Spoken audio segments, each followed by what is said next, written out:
A ex-companheira do cantor Amado Batista acusa o artista de violência doméstica e traições. E olha só, a jovem disse ainda que foi expulsa de casa, gente. O romance entre Laísa Bittencourt Felizardo e Amado Batista começou em 2018. Amado fazia um show no município amazonense de Careiro. Ela estava com os tios na plateia. Eu tive acesso ao camarim. Lá ele começou a conversar comigo, muito gentil. E assim, eu cresci ouvindo, né? Trocamos telefone. Ele me tratava igual uma princesa. Fui me sentindo cantada. Quando começou a paquera, Laísa tinha 18 anos, Amado 67. Ela morava em Manaus. Era estudante, estava terminando o ensino médio. 4 anos depois, segundo ela, o cantor foi até Manaus com 2 alianças. Pediu a minha mão, mandou fazer as nossas alianças. Você ainda está casada com o Amado Batista? Casada, esposo dele. Inclusive tem os nossos nomes dentro e um coração. Sempre amei usar minha aliança. Desde o início da relação, a diferença de idade entre os dois, 48 anos, gerou polêmica. A diferença se tornava um pequeno detalhe quando no começo ele era incrível. No aniversário do ano passado, ela ganhou um carro 0 de Amado Batista. Ele te assumia, você se sentia legitimada por ele? Sim. Com o passar do tempo, o romantismo se perdeu. E depois eu fui ver algumas mensagens trocadas com outras pessoas, né, outras meninas. Mesmo eu vendo no celular, e ele falava assim: "Você é louca, você tá louca". Eu não queria muito entrar.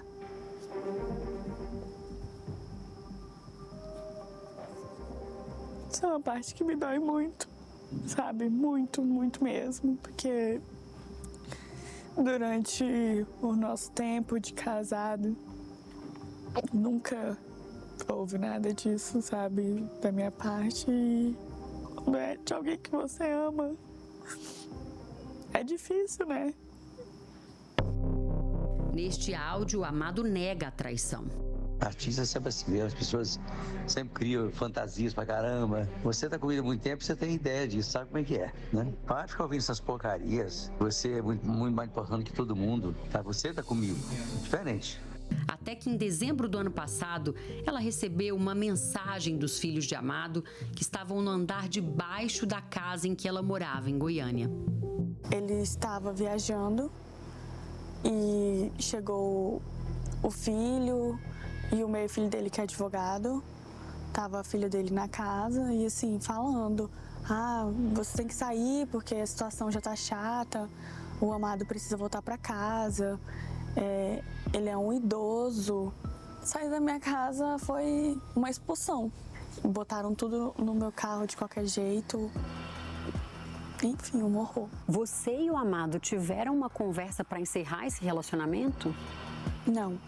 Eu nunca ia imaginar que tudo isso ia ter esse desfecho. Eu tô com uma vergonha tão grande que ninguém faz ideia. Laísa foi levada de carro até Palmas, onde a mãe dela mora atualmente.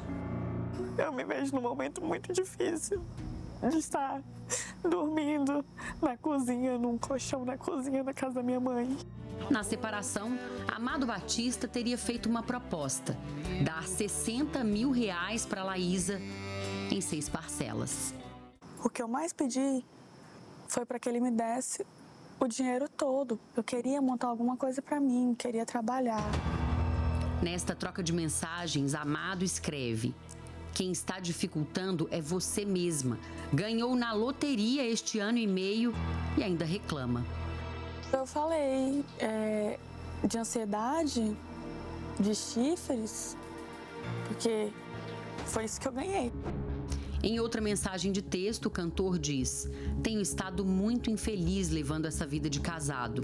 Durante esse período que vocês viveram juntos, vocês chegaram a firmar compromisso no papel de união estável, casamento civil? Nunca cheguei a assinar nada. O advogado da Laísa afirma que ela também é vítima de violência. Nós vamos tomar todas as medidas judiciais cabíveis, porque é inadmissível violência doméstica, ainda mais quando ela é moral, psicológica, patrimonial. A assessoria do cantor Amado Batista respondeu que ele não vai comentar nada sobre a entrevista. Eita, que bafão, hein, gente? Essa história aí tem várias interrogações, né? Os filhos poderiam ter mandado a Laís embora de casa? E esse acordo que o cantor tentou fazer, hein? Será que é permitido isso? Vamos entender melhor essa história, o que realmente a lei garante em casos aí de união estável? Aqui no nosso estúdio, participa com a gente. Eu recebo a psicóloga Elza Leite. Elza, boa tarde, obrigada, viu? A advogada Kelly Andrade, obrigada também, doutora Kelly, pela sua participação. E a empresária Zemar Trancoso, que durante 23 anos viveu um casamento e que hoje é super amiga, né? Tem um bom relacionamento com o ex, né? Sim, muito amiga dele. Sou muito amiga. Por você ter saído de um relacionamento numa paz, né? Numa tranquilidade, como é que você vê esse caso aí do Amado Batista, Zemar? Eu acho uma falta de respeito com ela, né, Roberta? Porque se ela estava com ele, né? Casada com ele, ela tem os direitos dela, né?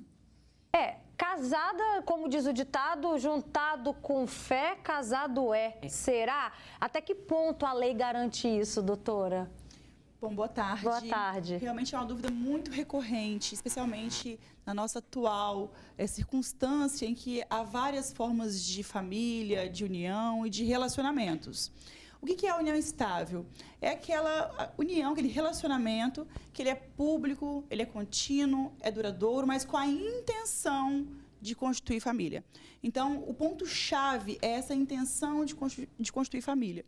E pelos relatos da entrevista, que é a versão dela, mas ela tem provas, né, comprovantes, são mensagens de texto, mensagens de voz, eles haviam, sim, uma união estável. Havia ali uma relação estável entre eles. Com isso, aplica-se o regime da comunhão parcial de bens, ou seja, tudo aquilo que ele adquiriu durante a união com ela tem que ser dividido entre os dois. Ela tem direito a metade daquilo que foi adquirido durante a união. A gente vê, Elza, que no caso ali de uma jovem, né? Porque a diferença, há uma grande diferença de idade, até mesmo de pensamento, mas ao mesmo tempo houve ali um consenso das partes em assumir um relacionamento e levar isso adiante por 5 anos, expor essa relação para a família toda, né? E a gente vê que, poxa, durante 5 anos foi tão bacana, foi tão bem, mas agora tudo termina dessa maneira, né? Eu acho que há cada vez mais um conflito que só tende a crescer, né? E acaba destruindo essa relação que foi construída.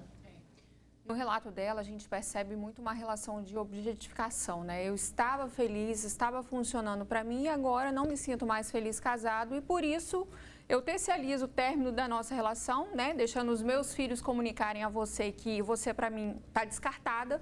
Então aciona um mecanismo aí dela de rejeição, de dor, de ser descartada, ser menosprezada, não ser considerada por ele, porque assim, ele foi lá, pediu a mão dela para os pais, fez promessas, juras de amor, tratou bem, deu carro. Então, aquela mulher vai nascendo nela uma esperança de que ela está sendo amparada, amada, respeitada.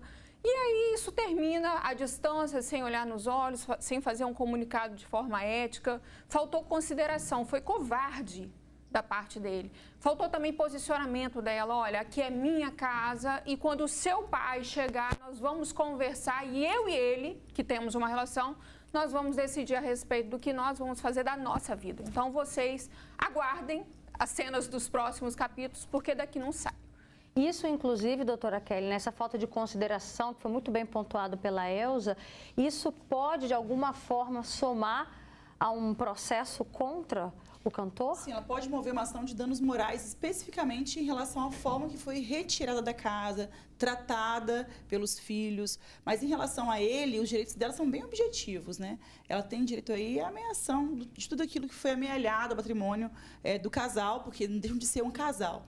É importante colocar isso, Roberta, porque é muito comum termos união estável. Talvez tão comum quanto o casamento é ter união estável. E há muitas dúvidas, quando que é união estável e quando não é? Quando um casal de namorados deixa de ser namorados para poder se tornar marido e mulher, né?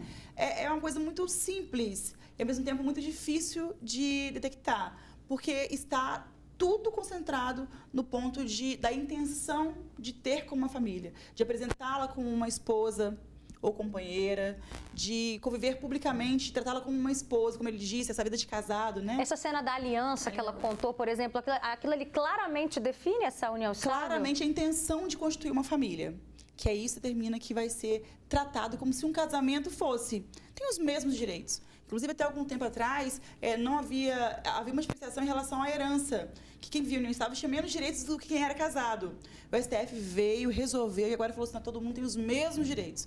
Então, aquele que convive em união estável tem os mesmos direitos daquele que é casado. Zé Mar, como é que foi para você depois de 23 anos de casada, é isso? Como é que foi o seu término? A gente resolveu separar. Separamos, sentamos, conversamos. Isso aqui é seu, isso aqui é seu, isso aqui é seu. A gente tinha bastante bens, graças a Deus. E separamos numa boa. A gente é amigo até hoje, trabalhamos juntos no SEASA. Somos amigos, ele casou de novo. Eles dão super bem até hoje. E essa divisão, porque é tão difícil, né, gente? Entrar num acordo, o que fica para um, o que fica para outro.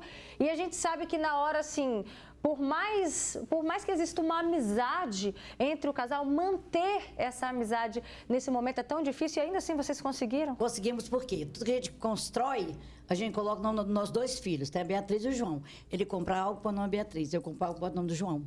Entendeu? E se dão bem assim. A gente combina muito, conversamos muito. Até hoje, tudo que eu vou fazer, eu peço opinião para ele.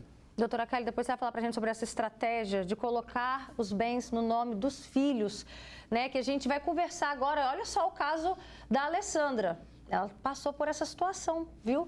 Ela ficou 5 anos e meio casada e vai contar para a gente como é que foi difícil, né? Esse processo de separação, não é verdade, Alessandra? Boa tarde. Ei, boa tarde. Conta pra gente, como é que foi, né? Foi tranquilo, mas pelo que você conversou comigo no telefone, nos bastidores, não foi nada tranquilo não, né? Pois foram 5 anos casada, né? E quando o estudo estava já para um fim, né? Ele resolveu colocar todos os bens em nome do filho. E quando houve a separação, foi mais difícil, porque eu não tinha como comprovar o que ele foi adquirido pós o casamento, como eu casei em união parcial de bens. Então, tudo que ele adquiriu, eu não tinha como comprovar, porque ele fez documentos com o advogado, e aí acabou que ele me prejudicou na hora da separação. Só fazendo um comentário, esse filho não é fruto da união de vocês? Não. E aí, no final das contas, você saiu com a mão na frente e outra atrás? Sim, quando eu saí de lá, né, eu saí com a mão na frente e uma atrás, e aí eu fui para casa dos meus parentes, né, porque na verdade, assim, a gente casou nesse intuito de separação parcial, né, porque eu já tinha uma casa e ele também. Então, a gente não queria que interferisse nos patrimônios anteriores. Então, tudo que foi adquirido pós o casamento foi coisa que ele tudo colocou no nome do filho. E aí me prejudicou, porque quando eu separei, a partilha de bens era móveis velhos, coisas que não condizia, que não ia fazer diferença nenhuma. Então, eu resolvi deixar tudo para trás e iniciar uma nova vida. E uma pergunta, à medida que ele ia adquirindo os patrimônios, você também não fazia questionamentos? Se está no seu nome, está no nome de quem? Você não fez questionamentos para ele? Então, eu não sabia, só fui saber depois. O que, por exemplo, que ele adquiriu que você ficou sabendo depois? Coisas para dentro da empresa que ele tinha, o carro ele colocou o nome do filho, e aí eu fui saber depois que ele tinha feito isso. E eu não tinha papéis para comprovar que isso foi adquirido pós o casamento, então não tive como requerer na justiça parte desses bens adquiridos pós casamento. Deixa eu aproveitar então a presença aqui da Kelly, que é advogada, da Elza Leite, psicóloga. Já volto a falar mais uma vez daqui a pouquinho com você.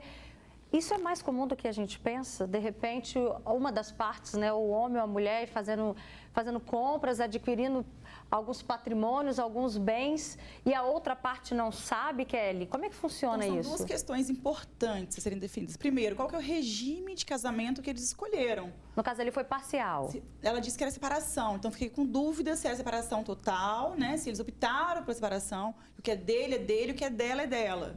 Que não vai partilhar meia-meia após a separação. Eu tenho dúvida em relação a isso. Ela pode depois falar melhor pra gente, né? Se é separação de bens. Deixa eu já perguntar então pra ela. Ela continuou com a gente, Alessandra? Diz aí, Alessandra. Sim. No caso, então, foi o quê? Responder a pergunta da doutora Kelly? A partilha de bens, no caso, era coisas móveis velhos, coisas que não daria para mim. Então, eu resolvi largar tudo de mão. E qual foi o regime do casamento? Qual foi o regime do casamento? Regime parcial. Parcial de bens. Perfeito. Separação parcial de bens. Então, doutora, que ele vai continuar explicando pra gente. Sim, nesse caso da comunhão parcial de bens, ele colocando bens em nome dos filhos ou de terceiros, há uma clara fraude patrimonial. Então, isso não é permitido. Isso pode ser anulado, inclusive, judicialmente, comprovada a fraude. Ele não pode simplesmente omitir, esconder o patrimônio que pertence a ela também. Então, é um direito da companheira, do companheiro em união estável, a metade dos bens adquiridos durante a união. Colocar em nome de terceiros, seja filho, parentes, amigos ou não, consiste em uma fraude, uma fraude patrimonial que sim, punida e penalizada pelo judiciário, que cancela todo tipo qualquer de doação ou de contrato simulado de compra e venda que visa prejudicar uma das partes na união estável. E no caso da Zemar, que houve o consenso das duas partes? Aí sim é diferente, porque nenhum pai ou mãe é obrigado a colocar o bem em nome dos filhos. Certo? Mas estão vivos. Fala no microfone, Zé. Para nós foi diferente. A gente separou os bens meus, ficaram para mim, para ele, ficou para ele os deles, em meu nome. Depois, a gente foi separado, a gente foi trabalhando e colocou em nome deles. Mas hoje, se eu quiser vender qualquer coisa que meus filhos têm, eles assinam na hora para mim. Tanto a Beatriz como o João. Sim, foi uma opção, então, extraconjugal, fora do casamento, né? Então, posteriormente, a separação, o divórcio e a partilha que foi feita, eles decidiram, por livre e espontânea vontade, colocar os bens no nome dos filhos, o que é perfeitamente possível. Inclusive, os pais utilizam muito a reserva de usufruto vitalício. Quer dizer, olha, filho, o filho está em seu nome, mas eu vou usufruir em vida.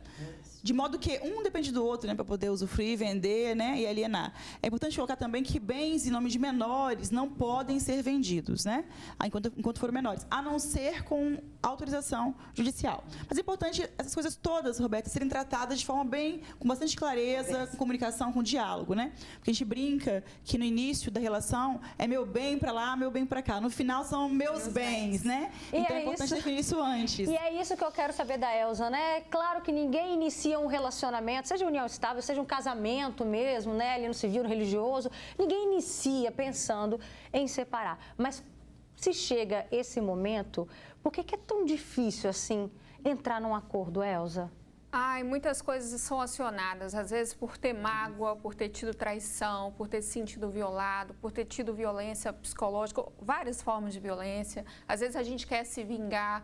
A gente tem que pensar que a nossa história está terminando e a gente tem que deixar a história bem resolvida. Leve em consideração o respeito, o carinho, a história legal que vocês tiveram. Entrem no acordo. Se não está funcionando mais, se não existe mais amor, ok, cada um segue o seu rumo de forma respeitosa, de forma harmônica, para não deixar nenhum tipo de trauma, nenhum tipo de resquício psicológico. É o mais saudável pela gente. O que acontece muito é a briga de ego, né? Eu tô certo, você tá certo, e no final das contas ninguém ganha. Fica um cabo de guerra onde todo mundo se machuca. Então, às vezes, a gente precisa refletir, conversar, fazer uma terapia antes da separação, para deixar as coisas bem ajustadas. Daqui a pouquinho eu vou ler os comentários, tá? Tá chovendo aqui, mas antes só quero saber, essa postura do cantor Amado Batista em oferecer, por conta própria, na cabeça dele, botou um valor ali, 60 mil reais e ainda dividido para ela, parcelado ali em 10 vezes. Pode isso? Como é que o juiz calcula esse valor? Então, na verdade, o que é correto, segundo a lei, é apurar todo o patrimônio da união, do período da união, né? E fazer a meação, a partilha, né, desse patrimônio. Ele fez uma proposta, né? E aí cabe a ela agora recusar ou fazer uma contraproposta, porque o diálogo é realmente o primeiro caminho para a solução dos problemas. Há uma tentativa de conciliação, de mediação, para evitar chegar no ponto que chegou. Claramente, ela utiliza agora a exposição pública como uma ferramenta para alcançar os direitos dela, que ele está tolhindo. Então, assim, a proposta, todos podem fazer livremente, a proposta que, né, achar que julgarem necessárias ou que cabem, mas ninguém é obrigado a aceitar, porque a lei define muito bem os direitos. Nesse caso, a partilha é meio a meio. Olha só, os comentários. Vou tentar resumir que alguns estão muito grandes, hein? Júnior Souza fala, tudo tem seu preço e prazo de validade. Ela tinha interesse financeiro nele e ele tinha interesse sexual nela, né? Tô resumindo, viu, gente? Sérgio Ferreira diz, não podemos acreditar numa só versão, né? E se ela estiver mentindo? Qual o comportamento dela na relação? Mas a reportagem deixou até claro, viu, que procurou, né, a assessoria aí do cantor Amado Batista, procurou a resposta do cantor e não teve, né? Por isso que a imprensa, qual que é o papel da imprensa, gente? É ouvir exatamente os dois lados, tá? Também tem aqui a Marina, diz, Roberta, a pior besteira, né? A moça faz, um rapaz jovem que entra no relacionamento, que tem filhos no meio, né? Enfim, o risco de você ter aborrecimento. Essa é a opinião da Marina. Também tem, a Clara Campos falou que tem herança do pai, que está na justiça, e ela é casada em comunhão de bens, independentemente ele vai ter direito, se não tivesse... Ela está fazendo uma pergunta, é isso, doutora? É isso, ó. Ela quer saber, se colocar na justiça, se houve fraude patrimonial, é isso que a Clara quer saber no caso dela. Sim, na comunhão parcial de bens, excluem-se da partilha os bens recebidos em herança. Então, a herança de forma alguma será objeto de partilha entre o casal. Tá. Recebida, né? Tem o comentário aqui da Janete, ela disse que morou 10 anos juntos, separou porque ele batia nela, saiu com a mão na frente, outra atrás, tá? Só que isso já tem mais de 20 anos. Ela quer saber se hoje ela tem direito a alguma coisa, ela parando para ter esse alerta aqui com a nossa reportagem. Depende se na época ela fez alguma ação judicial ou não. Se houve omissão, por exemplo, se hoje eu faço um divórcio e eu tenho hoje uma casa, um carro e uma moto, e futuramente eu venho descobrir que havia outros bens escondidos, omitidos pelo companheiro, eu posso sim fazer uma ação de sobrepartilha, cobrar aquilo que eu desconhecia, né? Então tudo depende do que ela fez à época da separação. E quando a gente fala de união estável, existe aquele prazo que a gente ouve aí, tem que ter 2 anos de relacionamento. Isso é mito ou é verdade, doutora? É mito, não tem prazo. Lá, a lei não define um prazo, porque realmente as relações elas são diferentes, voláteis, únicas, né? Eu tenho casais que vivem em união estável em casas separadas e são uma família, não deixam de ser uma família. Então, a coabitação, inclusive, nem é um requisito para poder estabelecer a união estável. O fato de não morar juntos, de não residirem na mesma casa, isso não necessariamente descaracteriza uma união estável? Desde que a intenção de ambos seja ser uma família. Cada um deles quer ser uma família. Esse aqui é meu marido, ele mora em outra casa. Gostei da Elza, assim, ó, com o dedinho levantado. Posso fazer uma pergunta? Então, por exemplo, se eu estiver noiva, ali já tem uma intenção de formar uma família, eu posso configurar uma união estável? Então, a intenção não pode ser para o futuro, tem que ser presente. Ok. Então, tem que já estar naquele momento apresentando ele como marido, mesmo estando noiva. Entendi. Agindo como se fosse esposa e ele como marido, né, de forma pública, de forma contínua. Então, aqueles relacionamentos também que vai e volta, né, é ioiô, esse também, eles têm é prejudicial isso para poder configurar a união estável. Porque entende-se que tem que haver uma continuidade, algo perene, né? Algo realmente estável. Zemar também está de dedinho levantado, Zemar? Está prestando atenção. Mas eu tenho uma pergunta para te fazer agora, Zemar, sobre a importância para você, como mulher, você que teve uma história, né, bacana com seu ex-marido, de sair desse relacionamento de forma amigável. O que isso traz de benefício no término de uma relação? Meus filhos não sofreram nossa separação. Não sofreram. Não falaram, pai, volta para a mamãe volta para o papai. Porque a gente é amigo, convive junto. Depois da separação, a gente viajou várias vezes como amigos, cruzeiro, uma domingo cabine separadas com nossos filhos. Depois que ela resolveu casar, aí tudo mudou, né? Casou, tem a esposa dele, não sou amiga dela, mas se damos bem, oi, conversamos, vai no meu sítio, fica uma semana, né? Quando tem festa na casa dele, eu vou também. Não são amigas, mas não tem nada contra ela, entendeu? Respeito, muito bem. E no caso dessa relação do Amado Batista com a Laísa, aí eles não têm filhos, né? Mas a gente sabe, poxa, 5 anos de relacionamento é uma história também, né, Elza? Assim, dá para pensar num bom tempo ali na vida em que houve intenção, né, de casamento, houve intenção disso, e de repente são sonhos que são destruídos, né, descartados. O jeito que foi terminado foi muito doloroso, foi muito conflituoso, né? Primeiro porque foi terceirizado, os filhos foram lá e fizeram o comunicado, ele não entrou no lugar de defensor dela, não se envolvam, aqui é a minha vida pessoal, a minha relação, faltou transparência, teve traição, e aí vai ficar marca. Agora, depois dessa exposição toda, a chance disso se ajustar é muito pequena. Olha só, a Marinete Isidório manda uma pergunta aqui pra gente, doutora Kelly. O juiz já determinou o partilhamento, só que o ex-marido dela não cumpriu, não obedeceu. Ela quer saber o que ela pode fazer. É muito comum a gente ter uma sentença favorável, então a declaração judicial que você tem direito, que ela não tem sido execuível, não tem sido praticada, aplicada, né? Por conta da própria parte que não tem a intenção de cumprir uma ordem judicial. Então, cabe à parte prejudicada, a telespectadora, o nome dela é? Marinete Isidório. Marinete, cumprir a sentença por meio de advogado, defensor público, né? Que é fazer uma execução do título judicial, a fim de que ele seja forçado a partilhar esses bens. Também tem mais uma pergunta aqui, o Wesley Miranda ele quer saber, e se o marido falecer, como a mulher fica caso ele tenha filhos anteriores e ela não tem filhos com ele, mas não são casados? São duas situações diferentes. A primeira é a posição dela de viúva, companheira, meira, que tem a metade dos bens adquiridos. Então, metade já é dela, se for união estável, né? Suponho que seja, a pergunta dele seja nesse sentido. A outra coisa é a herança. A herança que pertence aos filhos e também à companheira, à esposa. Então, a esposa vai ter a metade do patrimônio, que é a meiação, e mais uma parte da outra metade concorrendo aí com os filhos e outros herdeiros do falecido. Núbia Alves de Melo também faz uma pergunta que ela diz: eu tinha união estável por 10 anos. Ele dizia que eu não tinha dinheiro, tá? Até porque falou que eu nunca construí nada com ele, ele vivia trocando de carro, saiu fora, até que eu tinha, ele deu um fim, nem pensão ele me paga, sumiu, bloqueou de todos os contatos, o que eu devo fazer? Sim, primeiro é localizá-lo, porque se não tiver um endereço determinado, é difícil de citá-lo, de intimá-lo, né? Teria que ser por via digital, isso demora muito, é muito complexo, né? Muito demorado. Então, a primeira coisa é identificar a localização, o paradeiro dele. E, com isso, exigir seus direitos, que ela tem todos os direitos. Em relação à união estável, é importante colocar que ela pode ser formalizada por meio de uma escritura pública, feita num cartório, ou também por meio de um contrato particular, que também é comum. As partes fazem um contrato particular e reconhecem firma no cartório. Pode, inclusive, a união estável não ser formalizada, como o caso do Amado Batista, né? Não havia nenhuma formalização em cartório ou por documento particular. Mas havia, segundo indícios da reportagem, características, requisitos preenchidos da união estável.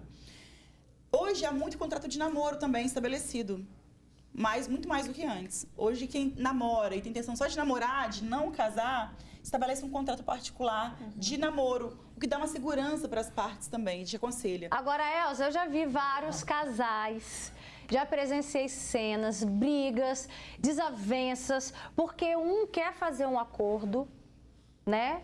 Está iniciando uma relação e o outro não quer. Como tocar nesse assunto? Olha, quando dois não entram em acordo, eles não chegam em lugar nenhum. Para que a gente tenha um relacionamento saudável, é necessário que haja acordo e transparência. Tem que fazer o combinado.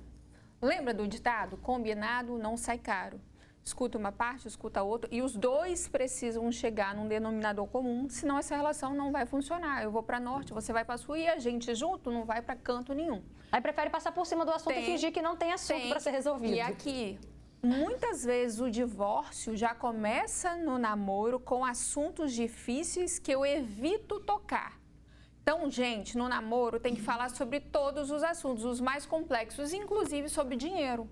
Na relação dessa moça com o Amado, ela não trabalhava, recebia uma mesada, ou seja, já tinha um controle ali patrimonial, então agora ele se acha no direito de descartá-la e pagar um valor de 60 mil para poder desfazer todo estabelecido por ele. Exatamente. Ainda. Ou seja, o valor que ele coloca sobre ela Por isso que eu digo, é uma relação muito objetificada. Então, a gente tem que ter muito cuidado com essas coisas. Ó, fica em casa, não trabalha, eu faço tudo. E quando você se separar? E se a pessoa morrer, você vai ficar como? Desamparada? Então, a gente tem que deixar, lutar pelos nossos direitos, pelas nossas habilidades e tentar conquistar o nosso também. Quando você resolve ficar em casa, cuidando dos filhos, da família, você tem que ter muita segurança com aquilo que você está fazendo. Mas, assim, não se entrega totalmente. Vai se especializando, vai trabalhando, vai fazendo curso. Porque se acontecer desse cara colocar na ideia de que não te quer mais, que vai te descartar, você não fica desamparada. Mulherada, a gente tem que buscar a nossa independência financeira. A gente tem que buscar a nossa intelectualização. A gente não pode se colocar totalmente à mercê do homem.